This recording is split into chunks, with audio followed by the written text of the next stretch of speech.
Et bonjour, bienvenue dans cette nouvelle vidéo. On se retrouve une nouvelle fois pour une vidéo sortie longue, rando course, comme celle que je vous partage de plus en plus.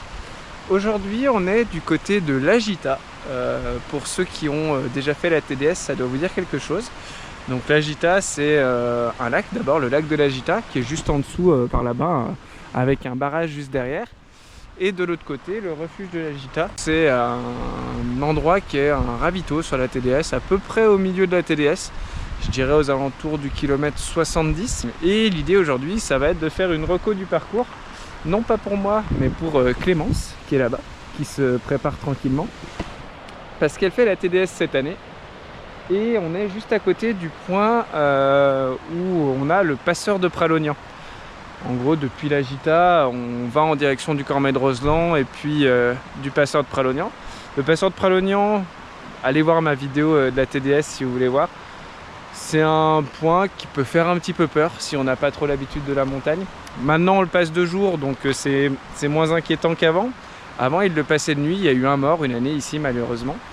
Et voilà, ça peut être assez impressionnant.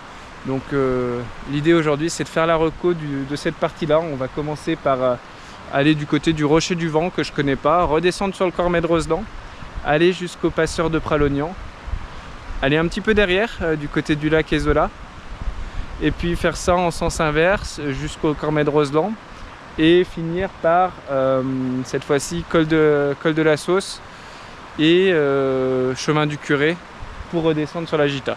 C'est une des parties les plus belles de la TDS, donc ça va être vraiment très cool. Et puis ça va lui permettre de voir un petit peu cette partie du parcours qu'elle appréhende un petit peu. Voilà. Et l'idée, c'est évidemment d'en profiter pour vous montrer ça en même temps.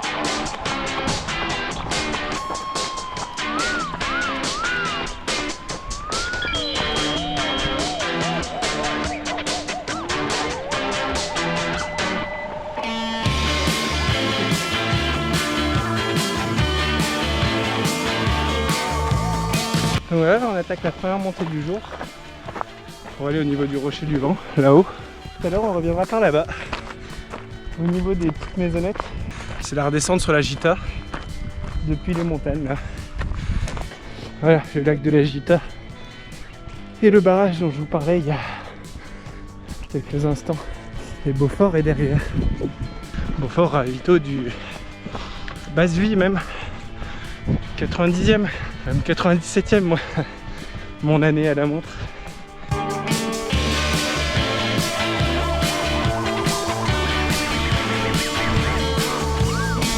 On sort la TDS là.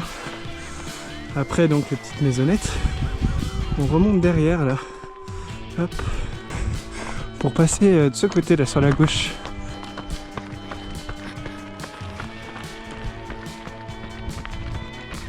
Et on a fait 3 km. 220 des plus environ, col de Surfette, au-dessus du lac de Roseland. Et on monte là-haut, là, juste au-dessus.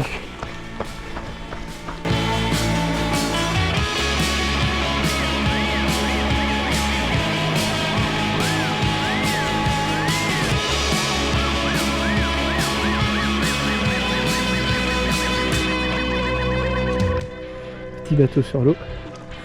Lac et refuge. Bonjour.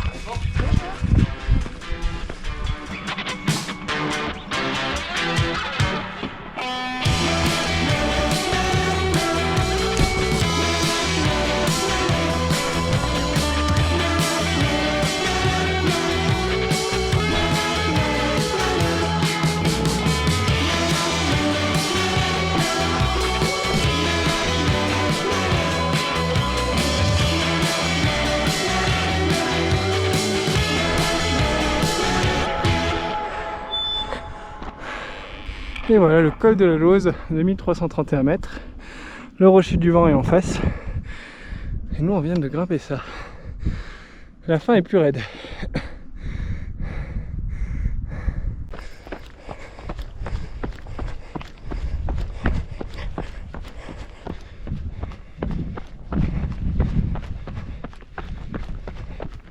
Il y a des gens, ils font vraiment pas attention là où ils marchent en plein dans les bouses comme ça. Putain, c'est... Ah ouais. Et bah génial. J'ai marché dans le caca. Et donc ça y est, on est au Rocher du Vent, 2311 mètres. Là. Et là on va redescendre sur le Cormet de Rosedan. T'as dit quoi? Ça va être descendre là. Oui, bah elles ont le droit. Allez.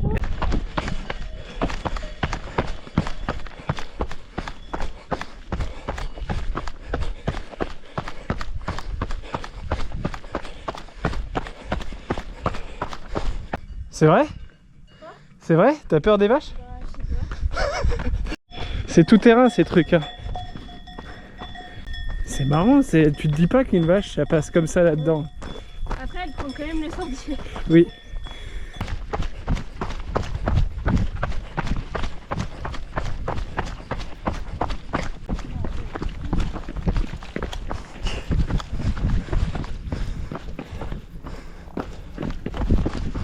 Tu me fais rire avec ta main.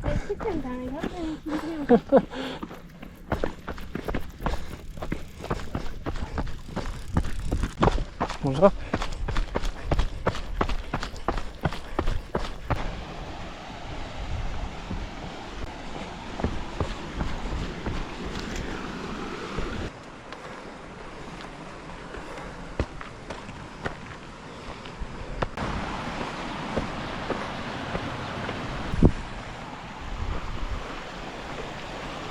Voilà, on est au refuge du Plan de la Lelle.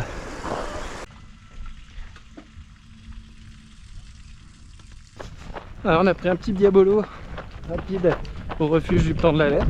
Et maintenant on va direction le Cormet de Rosedan avant d'attaquer la montée vers le passeur. Il y a tellement de bagnoles ici. Là on a une petite portion de route un peu chiante. Mais juste pour vous montrer, donc on était là-haut. On est redescendu de ce rocher du vent là. Par là.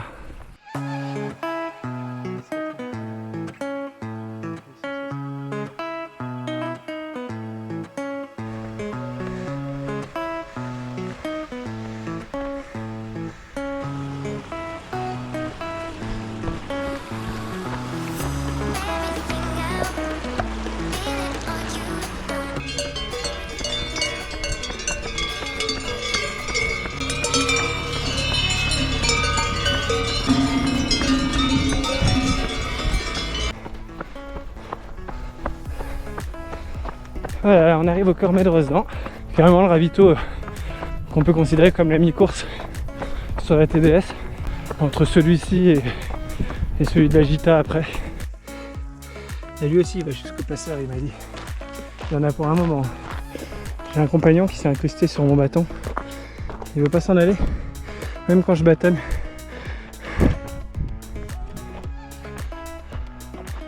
Et là on est en approche du passeur. Dans moins d'1,5 km on y est. Mais il y a pas mal de D+ quand même pour y aller. Depuis le Cormet c'est 600. Là on a dû faire 150. Ça va être de plus en plus raide. Mais c'est vraiment...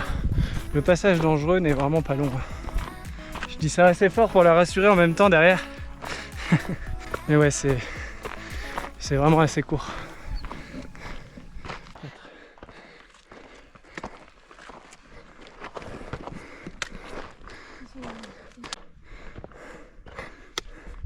Et là on s'en approche, il est juste en face, ça fait une belle grimpette depuis en bas.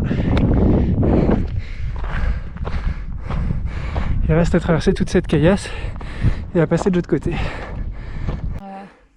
On voit les pancartes là-bas pour le passeur. C'était vraiment genre...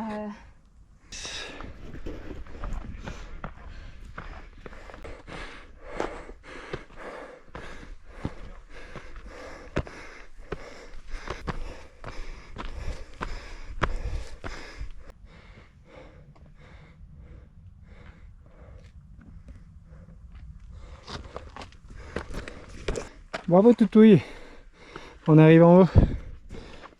Bah ouais, mais il y a un coup. C'est bien?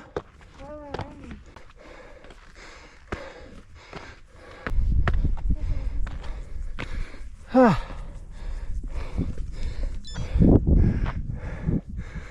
Et on voit des deux côtés la pointe noire et la pointe de Pralognan.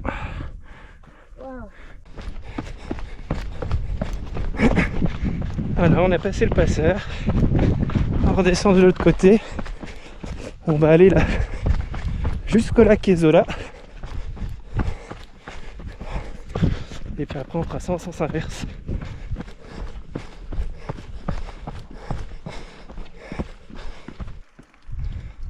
Moi ce qui me gave, c'est que souvent je suis trop petite en fait. Ouais, c'est vrai. Ce que je te disais l'autre fois, ma sortie toute seule, tu m'avais dit, c'est quand je suis dans les Vosges là. Ça va là en vrai, en fait tu risques rien à gauche. Oui, à part que T'as pas l'air en aisance. non, bah oui, je suis pas un petit chamois quoi. J'ai pas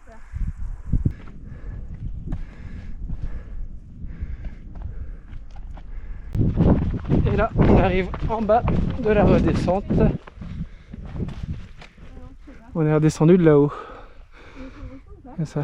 Ouais, on est sur le bon chemin. Vas-y, vas-y.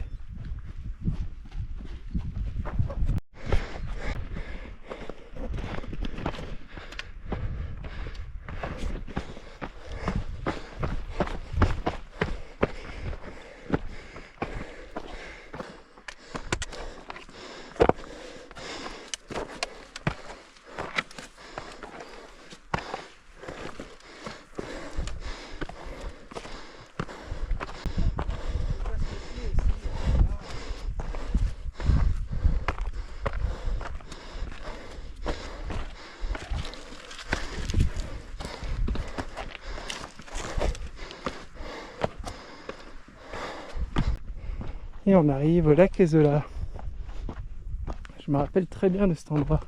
Enfin, en fait, je me rappelle très bien de tout. Mais ici, c'était vraiment très joli.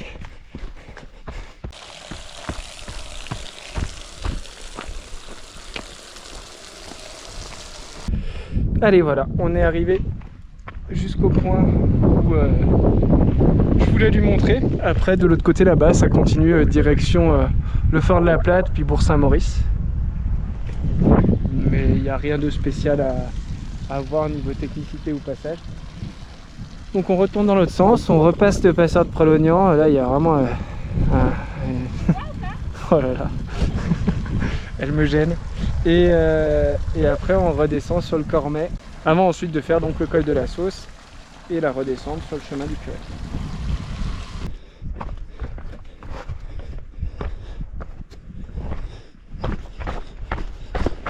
Putain, je me revois passer ces endroits et galérer vraiment, comme quoi il y a vraiment une question de fatigue. Parce que c'est pas si compliqué en fait là.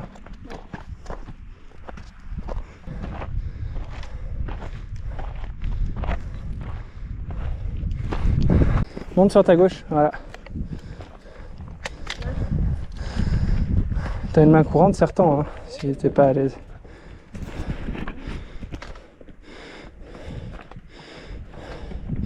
Oublie pas qu'à droite t'es bien, il n'y a pas de vide ou quoi. Hein. Oui, non, mais j'ai pas peur. Je mettrais Ouais, t'es pas un chamois.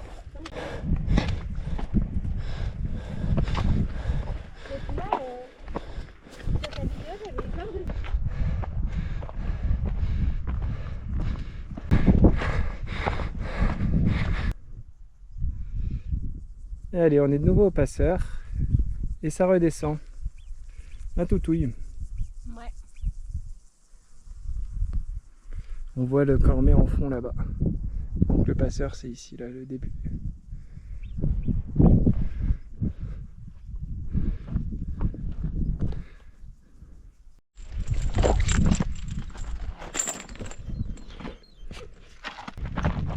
Et voilà, on a descendu le passeur. Ça s'est bien passé. L'objectif principal de la Roco est atteint.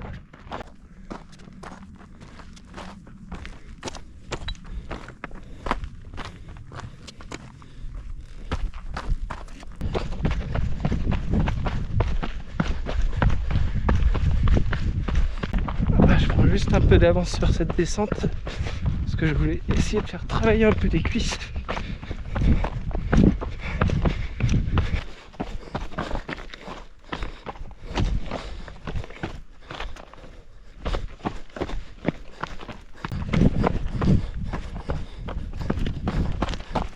Ça redescend vite, hein. On était au-dessus de ma tête là il y a encore quelques minutes. Les paysages changent quand même assez vite en montagne, hein, en fonction de l'altitude. Hein.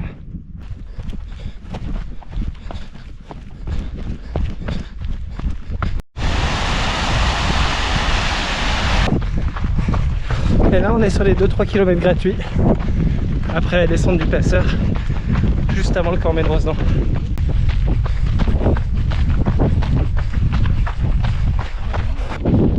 On arrive de nouveau au Cormet.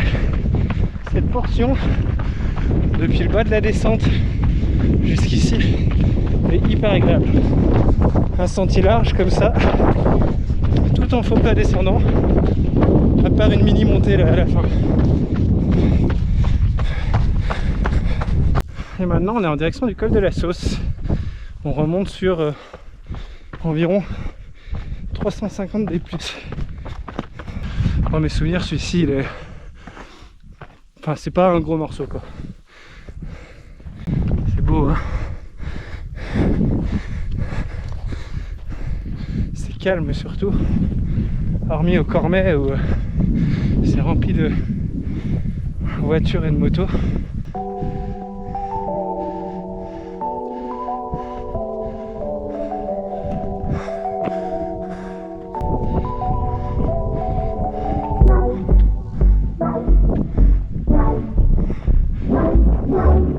J'arrive au col de la Sausse. Bon, le lac de Rosnan en fond, là où on était ce matin. Puis on était là-haut aussi. Je sais pas si mes bâtons font droit, mais au niveau du rocher du vent, lac de Rosnan. Nous là, on va basculer de l'autre côté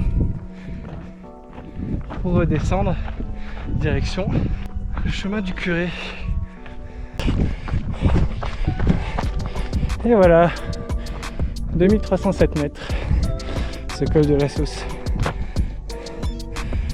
Sur le GR5, Tour du Beaufortin.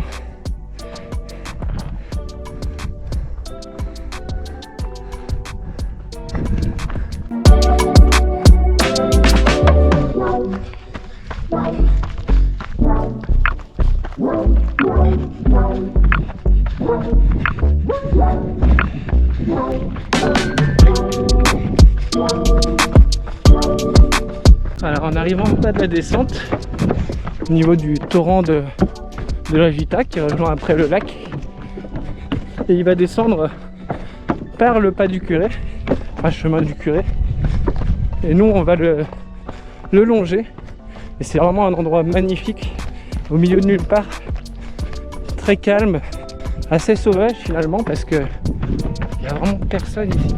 On a croisé beaucoup de monde sur certaines portions. Et sur cette portion là qui est, je trouve, la plus jolie, il n'y a personne.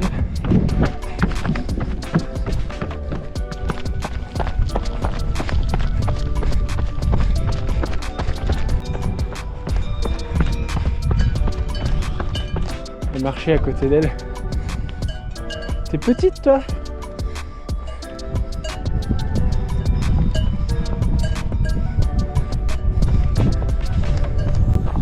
Ne regarde pas comme ça, hein.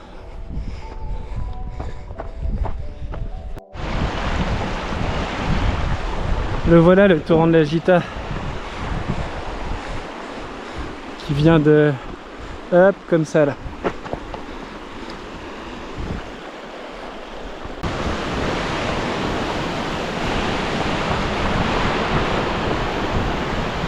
Ça y est, là on arrive dans le pas du curé, dans cette espèce de tunnel.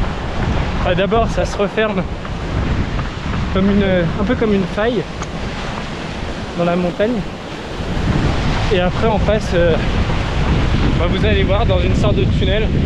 De toute façon si vous avez vu la vidéo de la TDL vous le savez.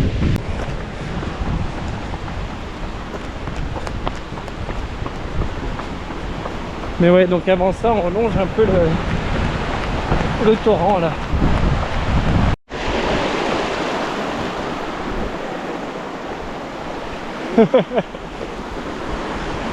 Ça t'aime pas trop? J'attendais que tu passes.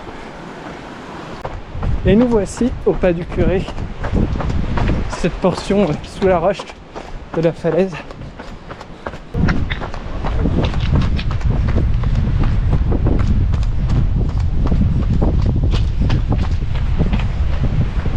avec cette portion là qui est vraiment la plus belle.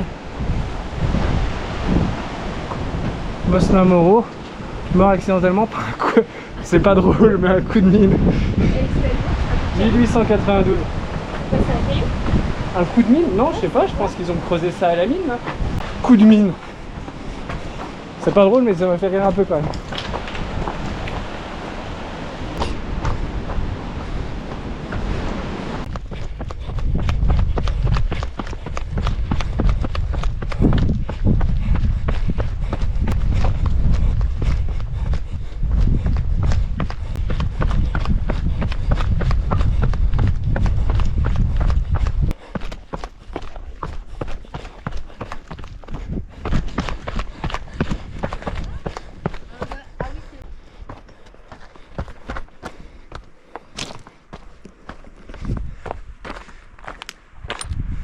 Allez, on est quasiment en bas, à la Gita.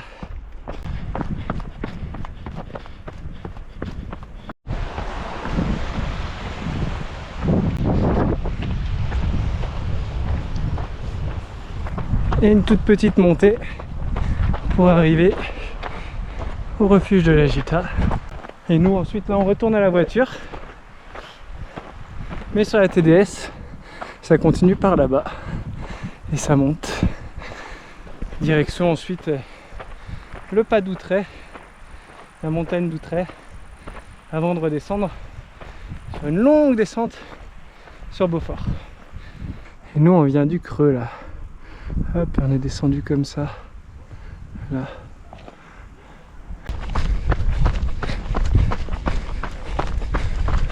Bon voilà, j'en termine pour aujourd'hui. On en termine pour aujourd'hui. Comme d'hab, la trace sur Strava, Max, le coureur engagé. Sinon, vous me demandez sur Insta, le coureur engagé. En message privé, je réponds toujours en général quand je vois le message. Moi, ça me fait un bel enchaînement. Parce que avant-hier, j'ai fait 45 km, 3200 des plus et des moins en Chartreuse au niveau de la Grande Sûre. Et aujourd'hui, ça va faire presque 35 et pas loin de 2005. Donc, laissez-moi calculer, ouais, 80 km et 5700 de plus environ. Comme d'hab, merci d'avoir regardé. Et puis on se revoit bientôt pour une prochaine vidéo. Salut!